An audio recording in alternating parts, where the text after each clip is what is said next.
Thank you so much, Mr. Speaker. Next Wednesday, July 18th, marks 24 years since the horrific terror attack on the AIMA Jewish Community Center in Buenos Aires, Argentina. This attack, carried out by the Iranian-backed terror group Hezbollah, left 85 innocent people dead and many more wounded.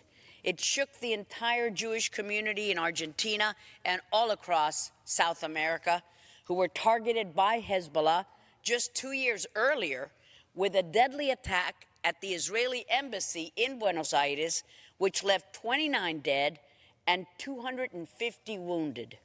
The AIMA bombing remains the deadliest terror attack in Argentina, yet its perpetrators and those responsible for the embassy bombing have yet to be brought to justice.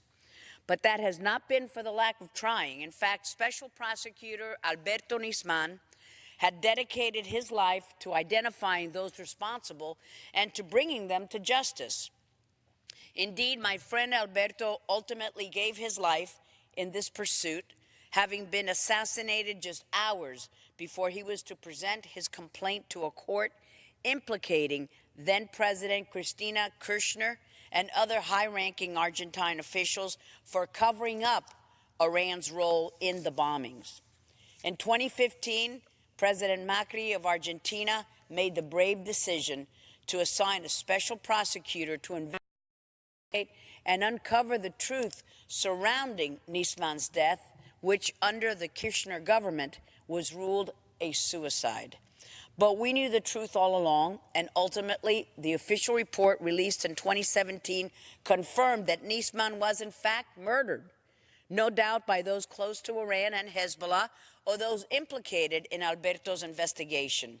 Mr. Speaker, this is just the first step in vindicating the work for which he was murdered. But we still have a long way to go to bring Alberto Nisman justice and see the culmination of his work, which is to hold Iran and Hezbollah accountable for these brutal terror attacks against the Jewish community in Argentina. Last year, I, along with Chairman Royce, Ranking Member Engel, and Congressman Ted Deutsch, Jeff Duncan, and Albio Sires, introduced House Resolution 201, which expressed support for the government of Argentina for its investigation of the AIMA bombing in 1994 and the bombing of the Israeli embassy in 1992. The resolution also calls on our government to assist Argentina in ensuring all those responsible for these heinous acts are held accountable. And I would urge the Argentine authorities to do everything within their power to bring all responsible parties to justice and to bring at least some form of closure to the families of over 100 killed by Hezbollah in Argentina. Argentina owes them that much, and we all owe them a chance to see Iran and Hezbollah held accountable for their horrific acts of terror. Though the AIMA bombing was 24 years ago and the embassy bombing 26 years ago, the Jewish communities still feel the pain.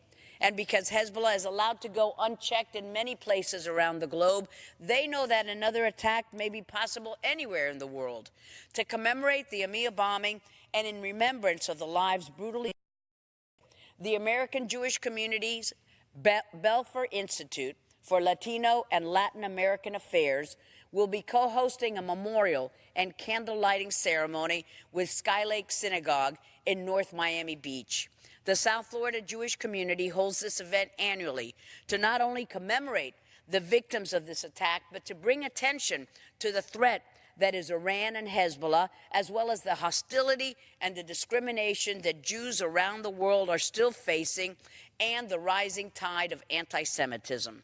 Mr. Speaker, as the 24th anniversary of the AIMA bombing nears, let us remember the lives lost and continue working so that these acts do not happen again, and let us work to ensure that Iran and Hezbollah may never be able to carry out such terrible acts again. Thank you to the South Florida community members for putting together this event and for their work to helping bring justice to the families of the lives lost. Thank you, Mr. Speaker. I yield back. Gentlewoman.